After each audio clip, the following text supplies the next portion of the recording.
Satguru Maharaj ki jai, Sacha Darbar ki jai. Thank you for joining us today for the spiritual discourse. Today, I want to talk about something that I'm seeing a lot of going on around me. You see it in the news. A lot of people have been suffering the past year with all the changes, with everything going on. People can't go on vacation, so they're upset. People can't go out, so they have no social interaction and they're unable to live. I've found that compared to other people, I've been relatively unscathed by all these problems, by all these issues, for one reason only, and that is meditation. For me, the joy that is inherent in meditation more than equals, surpasses what people find in so many different pursuits.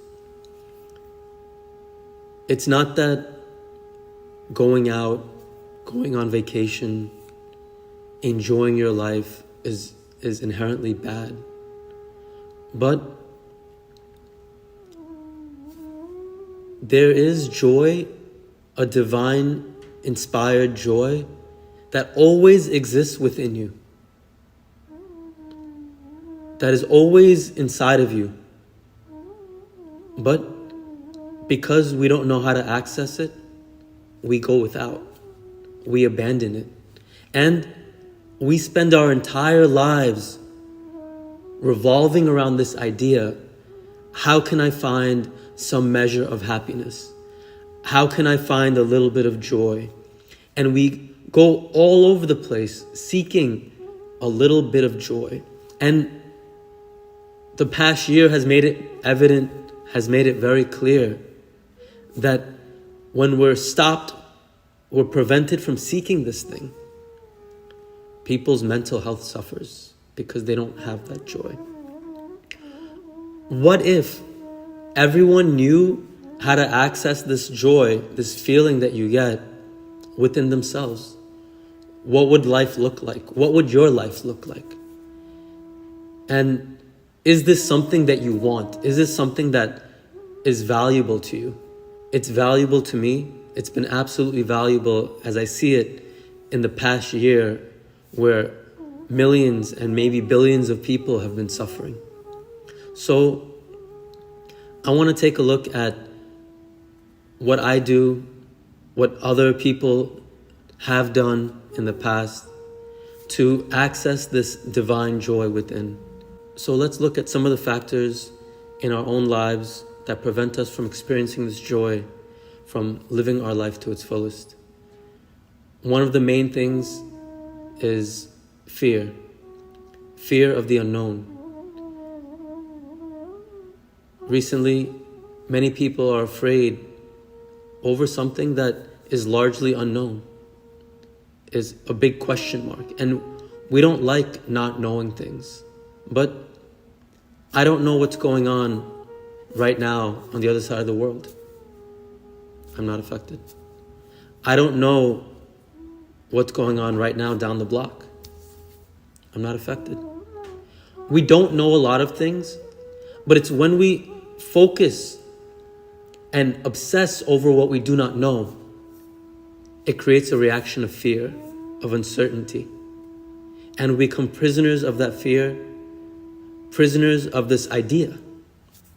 And this prison of fear causes us to react irrationally, selfishly. We start thinking in terms of survival. The part of our brain that has evolved from our animal nature, seeking only to survive, seeking only to prolong the life of our body, seeking only to fulfill the most basic of needs. When we react like an animal, we behave like an animal, how can we ever find the deeper joys inherent in human life. It is not possible. At this time, it is absolutely necessary that we renew our humanity and that the world at large investigates, contemplates over what it means to be human and what it means to be a human community. The Buddha said, a generous heart, kind words, and a compassionate life of service are what renew humanity. If we let fear control us, how can we be compassionate?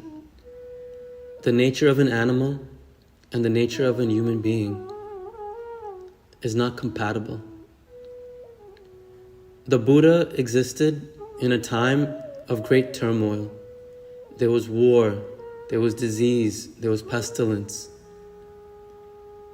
When asked by his disciple how they should live their life, he had this to say: chaos is inherent in all of creation. Nothing can harm us as much as our own unguarded thoughts. What makes something unguarded? If you leave a pile of money in the middle of the street, is that wise? Is it prudent? No. When we consider something valuable, we hold on to it. We make sure nothing happens to it. We guard it. Now, the joy inherent within us, if it is not guarded, it is dissipated. The joy inherent within us, if we do not guard it, it can go in a million different directions. Drop by drop, drop by drop. A coworker of mine told me once that she loves strawberries and she planted strawberries in her garden. They grew. She planted the seed, they grew.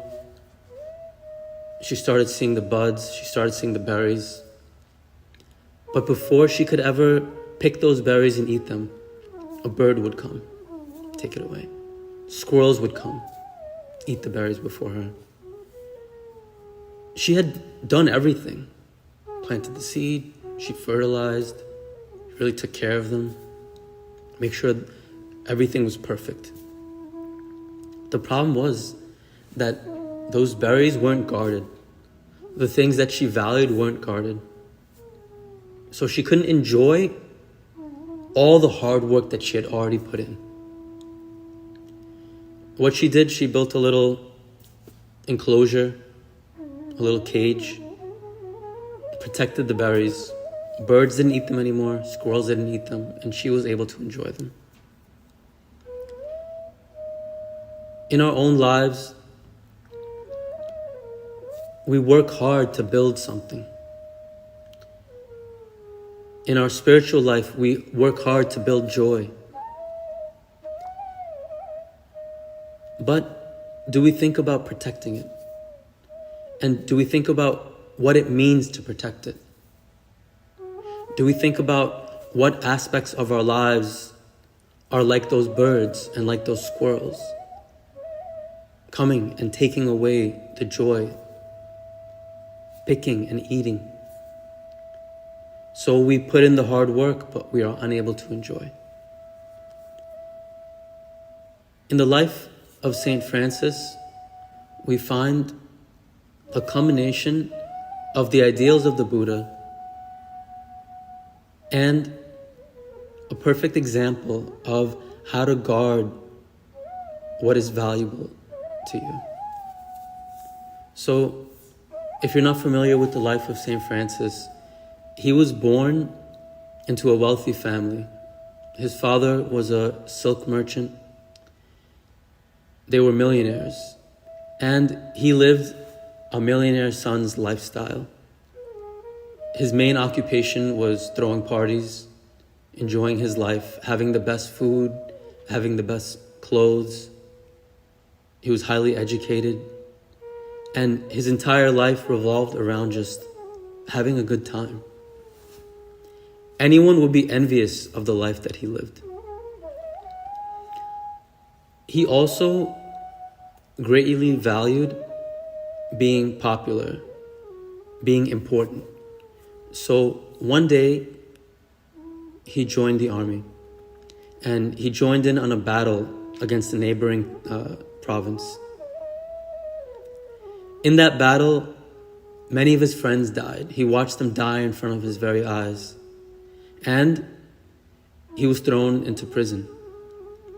He spent close to 1 year in prison, contemplating his life choices, thinking about death, thinking about life, thinking about what it meant to even be alive.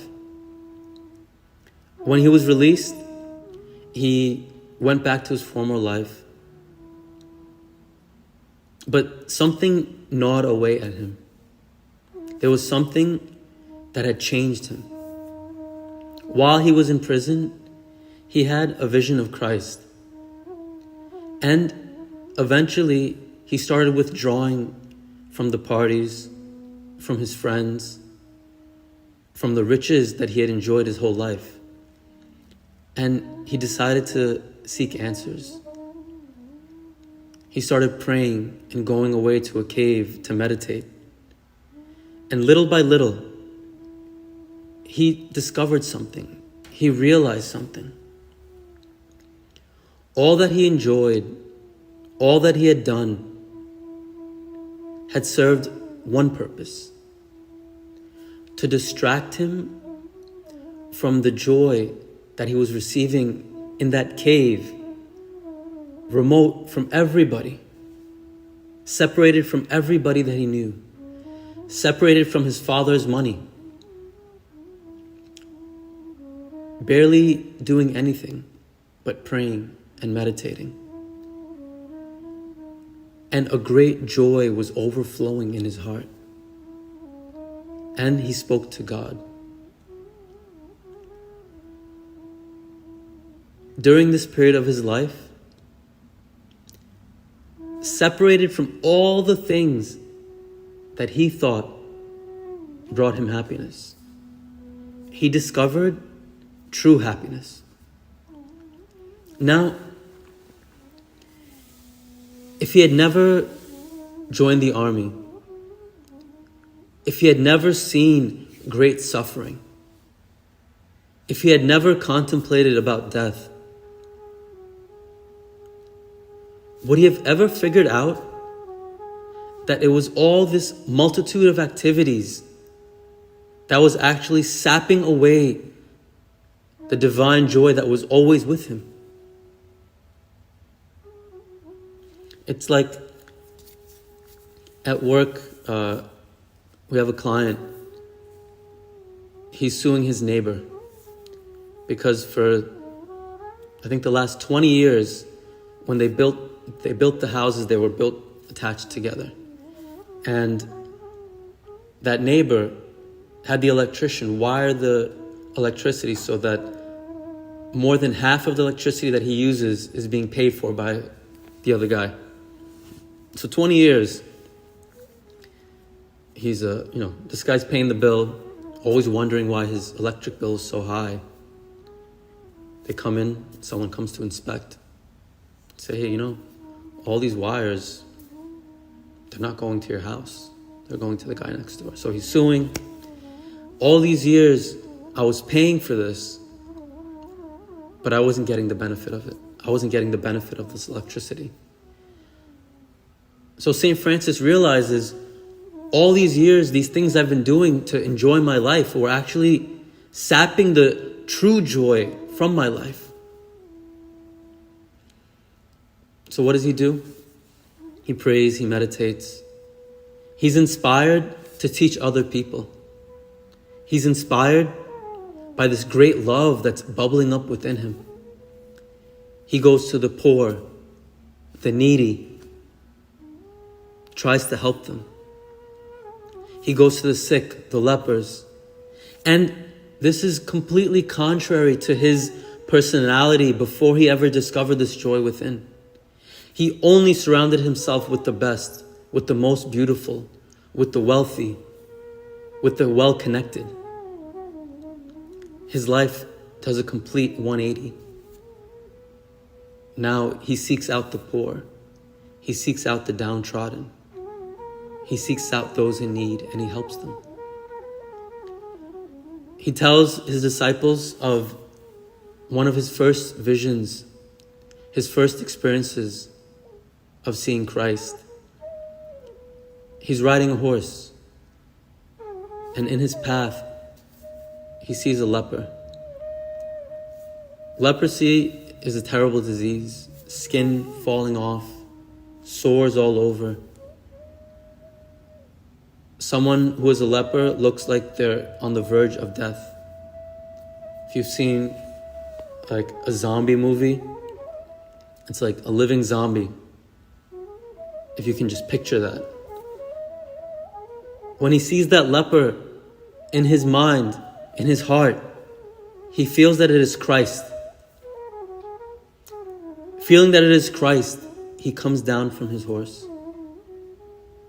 gives this man a kiss, wishes him peace.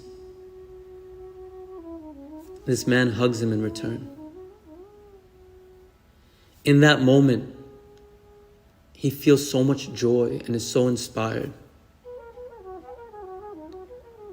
And he says that this is the turning point in his life, where he decides to dedicate his life to serving others, to compassionately giving his life for the sake of others. What does the Buddha ask of his disciples? With a generous heart, live a life of service. Live a life of compassionate service for your fellow man. And this will renew humanity.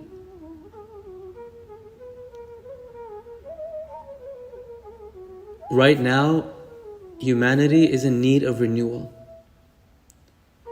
So, I'm making a request of everybody. If you're listening, or if the video is just playing in the background and you're doing something else, just take a moment to stop.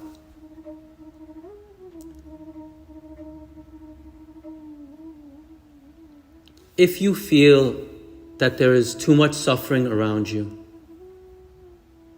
if you feel that there's too much chaos around you,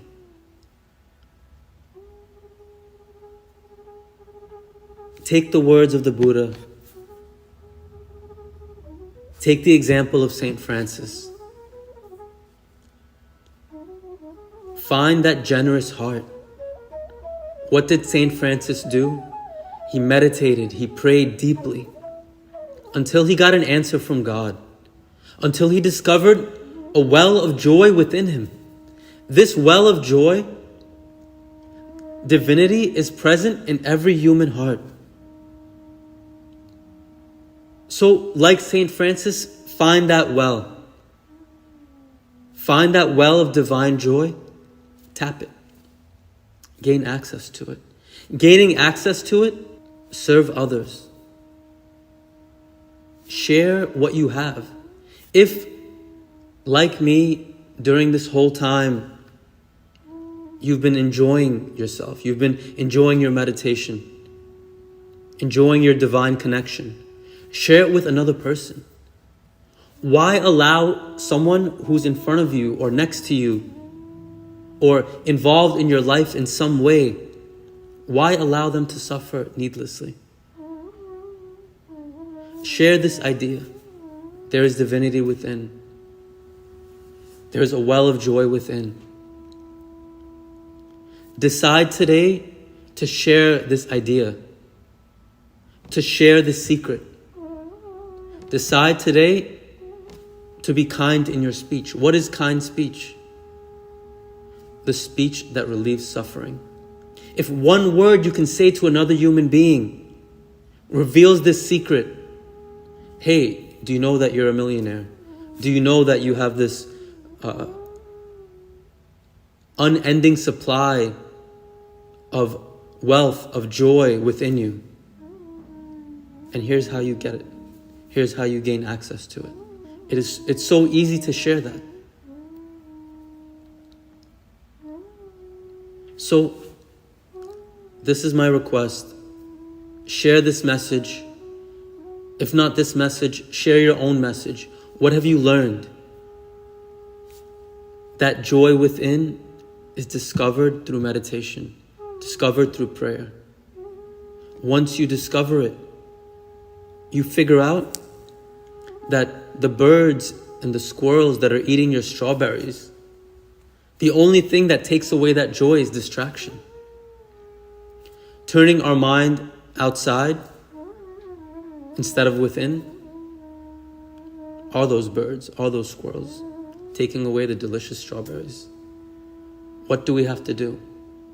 This mine of divinely inspired joy can be easily discovered with the help of a guru, of a teacher, who opens up your heart, opens up your third eye, and gives you access to the secret, gives you access to the truth. My own journey began with the blessings of Sri Ashutosh Maharaj, who taught me how to access that joy and allowed me, despite living in a world where everyone is overcome with fear, despite the chaos that is inherent in creation, to live a calm, reflective, and joyful life. If you want something like this, then seek out a teacher, seek out a guru who can show you this path, who can reveal that joy within. And you can become a blessing to yourself and to all of those around you and to all of humanity. Because when we all are joyful, when we all are blessed, when we all are peaceful, what need is there for strife? What need is there for fear? Chaos cannot exist. So strive diligently, like Saint Francis. Let your heart overflow with joy and give of yourself to all. Boliye Satguru Maharaj ki jai, Sache Darbar ki jai.